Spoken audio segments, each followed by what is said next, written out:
Snow drifted sideways in the biting coastal wind, covering the small Maine harbor in a veil of white. The streets were quiet except for the sound of distant church bells and the low hum of a nearby diner.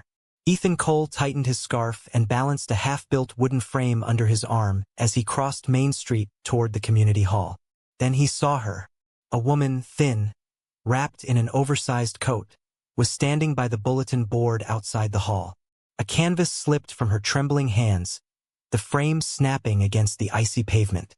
She gasped, kneeling instantly, fingers brushing snow off the torn edge of a painting that showed a sunrise over the sea. "Hey, careful," Ethan said, jogging over. "You'll ruin it if it stays in the snow." The woman looked up, startled. Her eyes, soft hazel, rimmed with exhaustion, met his for a split second before she looked away. "It's fine," she whispered, though her voice broke on the word fine. He crouched beside her anyway. "That frame's broken," he said, examining the cracked wood. "I can fix it." She hesitated, gripping the canvas tighter. "No, really, it's okay." Ethan smiled faintly, the kind people give when they recognize pain they can't name. "I'm a carpenter," he said simply. "Fixing things is kind of what I do." A long silence followed. The wind howled, tugging at her coat. Finally, she nodded and handed him the painting. "Thank you," she murmured. "I'm Sophie."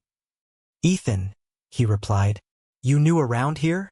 She gave a small nod. "Just moved last week. Trying to start over." Her words trailed off, swallowed by the wind. Ethan didn't pry. He just glanced down at the painting again, the colors bright despite the snow. "This sunrise," he said, "looks like hope trying to find a way through the storm." For the first time, she smiled, just barely. "That's what I was trying to paint." Inside the community hall, volunteers were setting up for the annual winter fundraiser. The smell of cocoa and pine filled the air. Sophie joined the group quietly, keeping her sleeves pulled down, avoiding too many eyes. Ethan stayed near the stage, repairing broken display stands. Every now and then, he caught her stealing glances, uncertain, wary. He didn't know her story, but something in her posture, the way she flinched when someone dropped a metal tray, told him she'd come from somewhere dark. Maya, Ethan's 8-year-old daughter, ran in moments later, her wool hat slipping down her forehead. "Dad," Miss Thompson said, "we can help decorate the tree." Ethan grinned. "Go ahead, bug. Just don't drop any ornaments this time." Maya rolled her eyes. "That was one time." Sophie watched them from the side, her expression softening.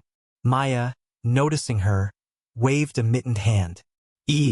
Are you new too?" Sophie nodded. "I guess I am." "Then you should help us," Maya said brightly. "Dad says people who decorate trees together end up friends." Ethan chuckled from across the room. Sophie hesitated again, but something about the child's open smile broke her reserve. "All right," she said softly. For the next hour, they worked side by side. Maya hanging red ribbons, Sophie tying bows, Ethan fixing light bulbs. Slowly, the once bare pine tree bloomed with color. When the lights flickered on, Sophie stepped back, whispering, "Beautiful." Ethan looked at her instead of the tree. "Yeah," he said quietly, "it is." Later that night, as the crowd left, Sophie lingered by the door. She looked at Ethan repairing a broken chair, snow melting on his shoulders. "Thank you again," she said. "For what?" "For not asking questions." He met her eyes. "Sometimes people don't need questions. Just space." Her lips parted as if to reply, but she turned instead, walking into the cold night. Through the frosted window, Ethan watched her disappear down the empty street. Something about the way she hunched her shoulders, like she was afraid of being seen, stirred something protective in him. He didn't know it yet, but that small act of kindness, the fixing of a broken frame, had just set something in motion neither of them could stop. Next morning, Ethan was repairing a bench near the pier when Maya skipped up, clutching a folded piece of paper. "Dad, Miss Sophie is teaching art at the community hall now. Can I go?" He blinked. "She's teaching already?" That was fast. Maya nodded eagerly. She said anyone can paint, even if their heart's still learning how to smile. Ethan froze at that line. Even if their heart's still learning how to smile. He'd said something similar to his late wife once. He looked toward the hall's window, where Sophie stood surrounded by paintbrushes and children's laughter. Her face glowed in the golden light, still cautious, but freer than yesterday. That night, the sky over the harbor shimmered with cold starlight. Ethan was closing up his workshop when he heard footsteps. Sophie stood by the door, holding the repaired painting he'd fixed earlier. "You did a beautiful job," she said softly. "Couldn't let a sunrise stay cracked," he replied. She smiled faintly. "I wanted to pay you, but—" He shook his head. "No charge." Sophie hesitated, then reached into her coat pocket and handed him a folded note. "Then at least take this." When he opened it later, there were no words, just a small sketch of his daughter decorating the Christmas tree, joy in every stroke. At the bottom, a single phrase, "Thank you for letting me feel normal for a while." He folded the paper carefully, feeling something warm stir in his chest. For the first time in a long while, the house didn't feel so empty. But as Sophie walked home that same night, the snow crunching under her boots, a car slowed behind her. Headlights flashed across her face. Her breath caught. A man's voice echoed faintly from the dark. "Didn't think you'd run this far, Sophie." She froze. Her pulse hammered in her ears. The voice was one she hadn't heard in over a year, but one she'd never forgotten. Her hand tightened on her bag.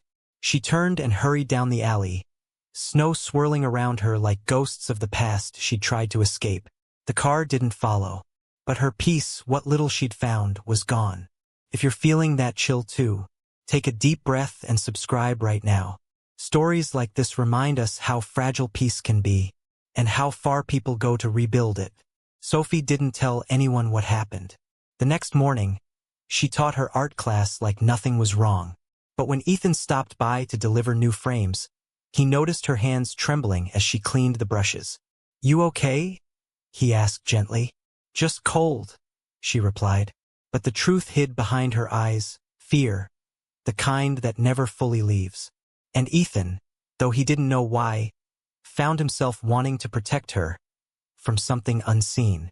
He looked at her painting again, the sunrise breaking through dark clouds, and felt it. Whatever she was running from wasn't over yet. The following weeks softened the edges of winter. The harbor remained quiet, blanketed in snow, but the community center pulsed with life.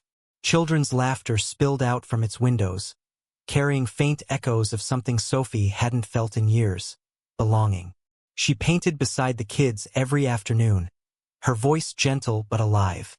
"Don't be afraid of mistakes," she'd tell them. "Sometimes the wrong brushstroke leads to something better." Maya always sat closest to her, a tiny ball of energy with paint on her nose. "Can I draw you, Miss Sophie?"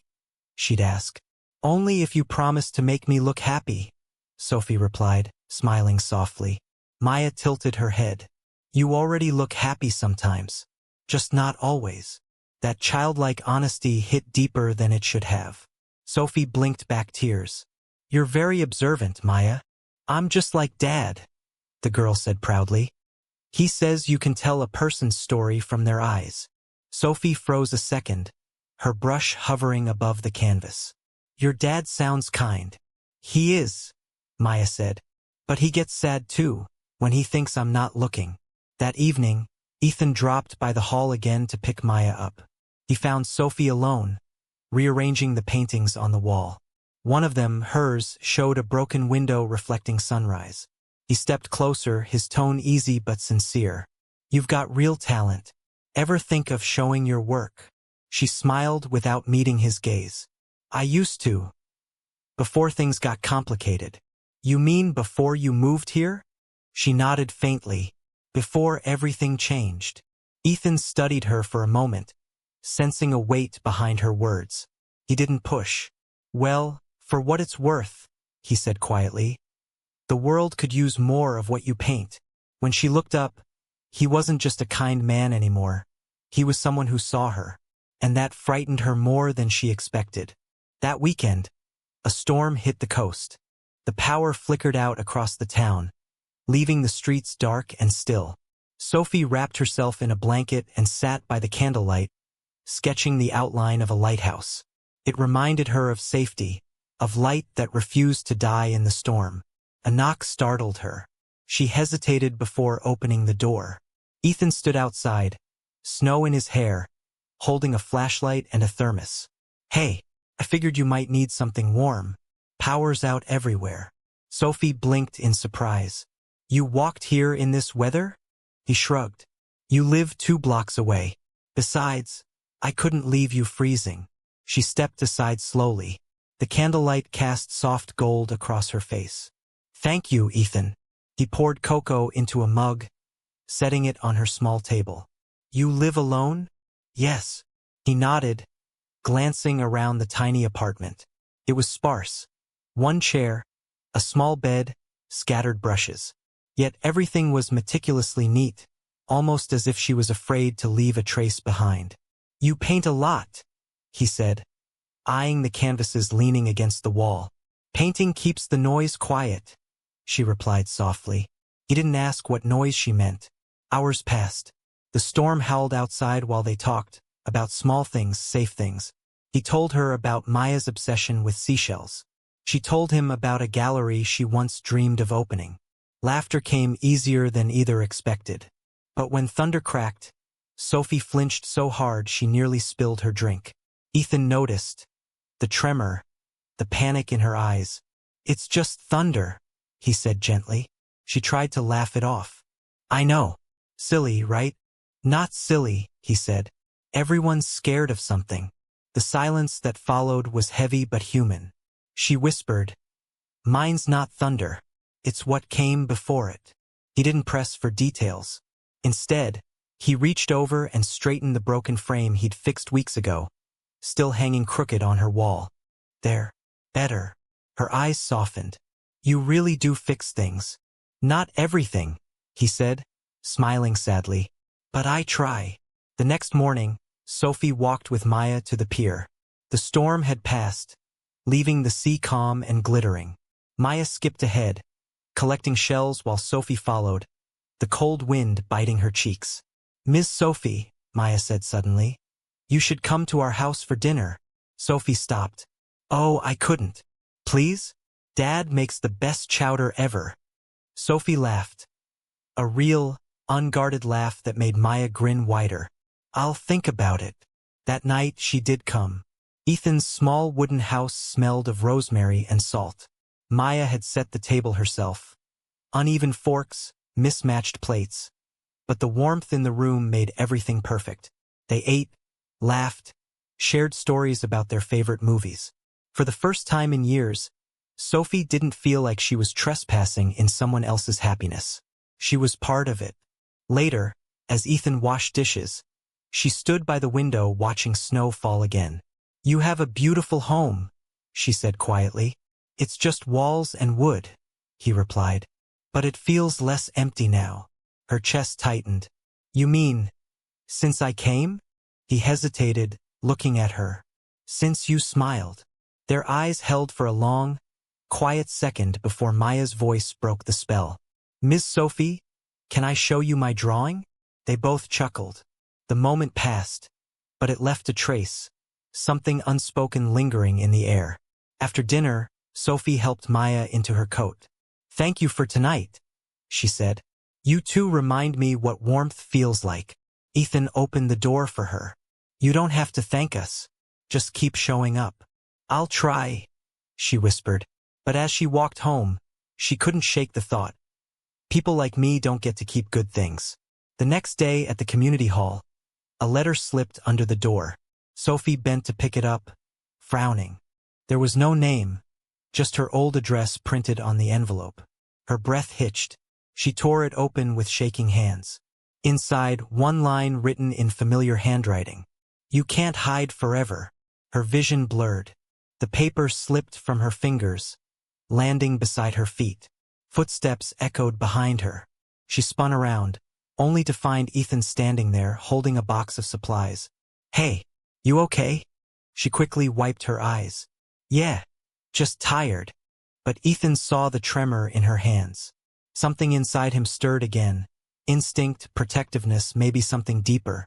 He bent, picked up the fallen paper, but she snatched it too fast. "I'll throw it out," she said sharply. He nodded, though his jaw tightened. "If you ever need help, you know where to find me."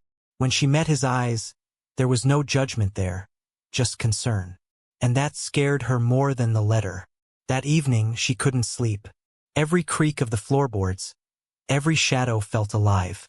She pressed her back against the wall, clutching her phone, staring at the window. At midnight, headlights swept across her curtains. She froze.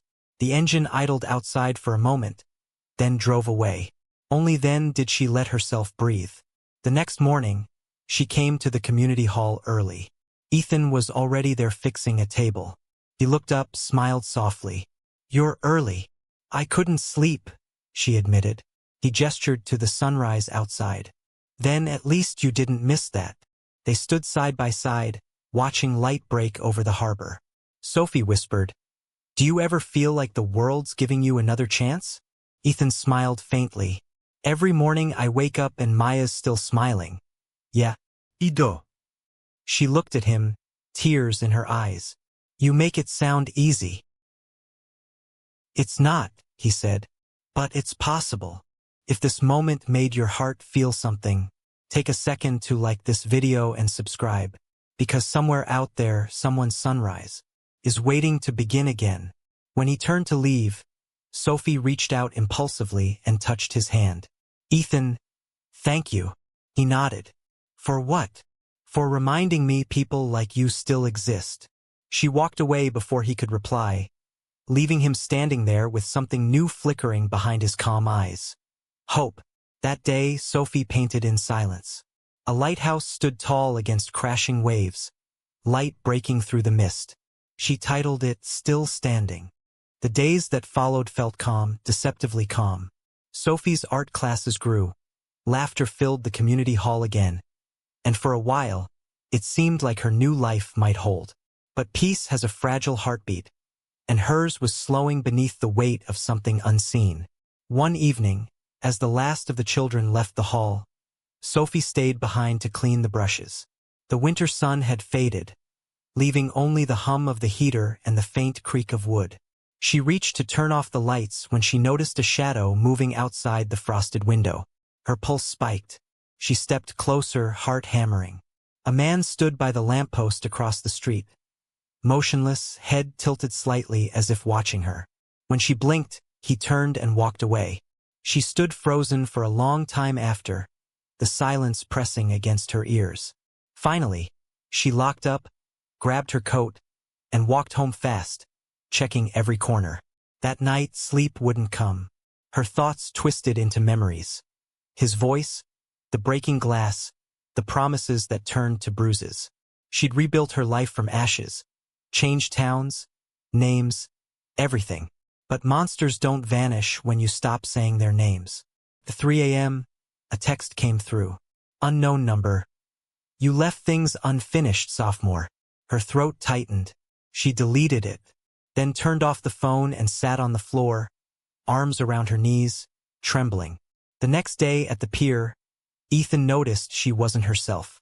"You look like you saw a ghost," he said, handing her a coffee. She forced a smile. "Maybe I did." He waited, hoping she'd say more, but she didn't. Still, he knew enough about broken people to recognize when silence was hiding something bigger. "Listen," he said quietly. "Whatever it is, you're not alone here." She nodded quickly. "I'm fine, Ethan." "Really?" But when she turned away, her eyes were wet. That evening, the wind howled again through the town. Maya had fallen asleep on the couch while Ethan worked late in his small workshop. Around midnight, a sharp knock rattled the front door. He frowned, wiping his hands. Nobody visited this late. Opening the door, he found Sophie, soaked, shivering, eyes wide with panic. "Ethan, I didn't know where else to go." He pulled her inside instantly. "What happened?" "I think he's here," she whispered. "Grant? My ex-husband." The name dropped like ice between them. Ethan's expression hardened. "You're sure?" She nodded. "I saw him last night. And today, there was a note under my door." She handed him the folded paper. "You always did look better scared." Ethan's jaw clenched. For a moment, he didn't speak. Then, quietly, "You're safe here. He's not getting near you." Tears welled in her eyes. "You shouldn't get involved." "I already am," he said. Maya stirred awake at the sound of voices. "Dad? Miss Sophie?" Sophie turned quickly, forcing a smile. "Hey, sweetheart. Sorry. I didn't mean to wake you. Are you staying for dinner again?" Maya yawned. Ethan gently tucked his daughter back under the blanket. "Maybe for a bit," he said softly. Sophie watched them. This small, unshakable bond, and something inside her cracked open. For years, she told herself she didn't deserve safety. But here it was, standing right in front of her, refusing to let her fall. Morning came gray and heavy. Ethan called the local sheriff, explained the situation without details. They promised to patrol near her building and suggested she file for a restraining order. Sophie hesitated. "He'll just get angrier." "That's what protection is for," Ethan said gently. "You've already survived him once. You can survive this too."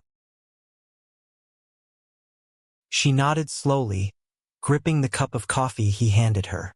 Their fingers brushed briefly, steady against trembling, and something passed between them, unspoken but real. That afternoon, Sophie went to the courthouse. The hall smelled like paper and fear. She filled out the forms with shaking hands, every letter of his name a ghost pulling at her spine. When she stepped outside, she found Ethan waiting by his truck. "How did you know I'd be here?" she asked. He smiled faintly. "Lucky guess."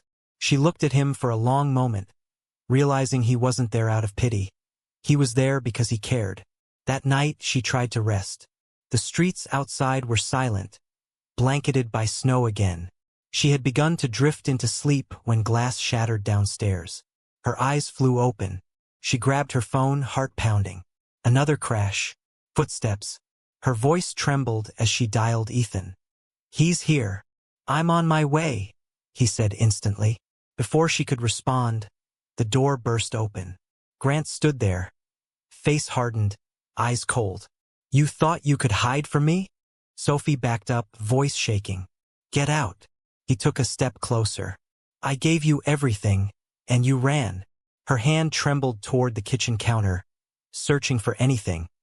A phone, something to defend herself. He lunged forward, grabbing her wrist. "You ruined me." Then headlights flashed outside Ethan's truck. Grant turned just as Ethan charged through the door, tackling him to the ground. The struggle was brutal and fast. The furniture broke. Sophie screamed as Grant swung wildly, catching Ethan's jaw. But Ethan didn't stop. He pinned him down, fury burning in his eyes. "You don't touch her again. Ever." Sirens wailed in the distance. Grant spat blood, sneering. "You think this ends with me in cuffs? She's still mine." "Not anymore," Ethan said through clenched teeth. When the police arrived, Grant was handcuffed and led out into the snow.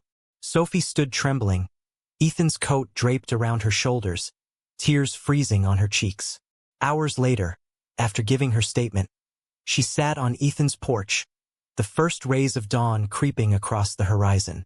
Her hand still shook, but the air felt lighter, like the first breath after drowning.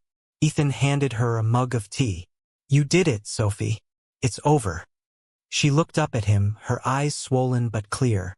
"For years, I thought I'd never feel safe again. I don't even know how to thank you." "You don't have to," he said softly. "Just keep painting." A small laugh escaped her, broken but genuine. "I think I will." If your heart's pounding right now, take a moment to subscribe and share this video, because someone out there might need this reminder that healing is possible and no one should ever face their monsters alone. Over the following weeks, word spread about the incident, but the town treated Sophie not as a victim, but as a survivor. She returned to her art class sooner than anyone expected, standing taller, voice steadier. Maya ran to her, hugging her tightly. Dad said you were brave. Sophie smiled, brushing the girl's hair back. Your dad says a lot of nice things. He says you're like sunshine, Maya giggled. But sad sunshine. Sophie laughed softly. Maybe not sad anymore. Ethan watched from across the room, quietly proud. He didn't need credit. Seeing her standing there, strong, unbroken, was enough. That night, Sophie stayed late again at the hall, painting the last stroke on a canvas bathed in gold and pink hues. She titled it New Beginnings. When she turned, Ethan was there, leaning against the doorway, watching silently. It's beautiful, he said. She smiled faintly. So I'm starting over. Weeks passed, and winter began to loosen its grip on the coastal town. The snow melted slowly, revealing patches of brown grass and wet cobblestone. Life went on quieter, softer, as if the town itself was exhaling after holding its breath too long. Sophie moved into a small cottage near the harbor, a place with creaky floors and sunlight that poured through the windows in golden ribbons. The police had assured her that Grant was in custody awaiting trial. Still, some nights she woke up shaking. Memories have their own kind of echo. But each morning, when she opened her curtains and saw the sea, she reminded herself, this is my life now. Mine. Ethan and Maya visited often, sometimes to bring food, sometimes to fix a door hinge or hang her paintings. Other times, just to sit with her in comfortable silence. One Sunday morning, Maya ran ahead into the cottage, waving something in her small hands. Ms. Sophie, Dad helped me write a poem for you. Sophie knelt, smiling. A poem? For me? Aha! Maya cleared her throat dramatically. When the sun hides, paint it back. When hearts break, build them new. When people leave, stay kind. Someone's waiting to find you. Sophie blinked, emotion catching her throat. That's beautiful, Maya. It's true, Maya said, hugging her tightly. You found us. Sophie hugged her back, eyes glistening. Maybe you found me. Ethan leaned against the doorframe, smiling softly. She worked on that all week. Sophie looked up at him. You're raising a remarkable little girl. He shrugged, looking away with that humble awkwardness she'd come to adore. I just try not to mess her up too much. You're doing great, she said gently. That afternoon, they sat outside painting by the water. The tide rolled in quietly, brushing against the dock with rhythmic calm. Maya painted a giant yellow sun. Ethan, predictably, was terrible at it. Sophie laughed until her stomach hurt. For the first time, the sound didn't scare her. Felt good, free, unguarded, alive. Ethan wiped a smear of blue paint off his cheek. You know, he said, Maya keeps asking if you'll stay here forever. Sophie paused. Forever's a long time. He nodded. Yeah, but maybe some things are worth trying for. Their eyes met, the breeze catching strands of her hair. No declarations, no grand music, just a quiet knowing between two people who had been broken differently, now learning how to fit peace back into their lives. That evening, Sophie returned to her studio and placed the final touches on her painting, New Beginnings. It showed a sunrise breaking over a wooden pier, light spilling onto the water where three faint silhouettes stood. A man, a woman, and a child. When she looked at it, she didn't see her pain anymore. She saw her healing. She wrapped it carefully, tied it with twine, and the next morning, carried it to Ethan's workshop. He looked up as she entered, saw the canvas, and frowned playfully. What's this? It's yours, she said simply. He untied the string, revealing the painting. His breath caught. Sophie, this is Ayas. She smiled softly. You fixed my broken frame, Ethan. It's only fair I return the favor. For a long moment, neither of them spoke. Then, slowly, Ethan reached out and touched her hand. No words, no hesitation this time, just warmth. Later that week, the community center held its annual spring art show. The hall buzzed with laughter, the walls lined with local paintings. Sophie's work stood at the center, still standing beside New Beginnings. People paused to admire them, whispering, "That's the woman from the paper, the one who..." But Sophie didn't flinch. She stood tall, smiling as Maya tugged on her hand. "Everyone loves your paintings." Maya beamed. "Not everyone," Sophie said with a wink. "Just the ones who've been broken once or twice." Ethan joined them, his arm brushing lightly against hers. "Then you'll never run out of fans." She smiled. "Maybe not." When the show ended, the three of them stepped outside. The evening sky was awash with pink and orange, the same colors that filled Sophie's favorite canvas. The harbor reflected the light like glass, calm and endless. Maya ran ahead chasing seagulls, her laughter echoing through the docks. Sophie leaned on the railing beside Ethan. "Do you ever think we get second chances for a reason?" Ethan glanced at her. "Maybe not a reason. Maybe just a reminder that no one's meant to live alone." She looked up at him, eyes soft. "You really believe that?" He smiled faintly. "I do now." A comfortable silence fell between them. The sound of the waves, the cool air, the fading laughter of a child. It all blended into something that felt like peace. Then Sophie reached into her coat pocket and handed him a small folded card. "What's this?" Ethan asked. "Read it later," she said. When he did that night, he found a single line written in elegant script. "You can't always choose who saves you, but sometimes you can choose to stay." He folded it carefully, placed it inside his workshop drawer beside her old sketch. Outside, the wind carried the faint scent of salt and pine, and something new. If this story touched you, take a moment to like, subscribe, and share it with someone who needs hope tonight. Because sometimes, a story isn't just a story. It's the reminder that love still exists in quiet places. The following morning, Sophie opened her window and let the ocean air fill the room. The sunlight fell across her painting table, brushes in jars, colors waiting to be used. She dipped her brush into gold and began a new canvas. Not of sadness, not of loss, but of light. Her voice whispered into the silence. "This time, I'm not painting the sunrise. I'm painting the morning after."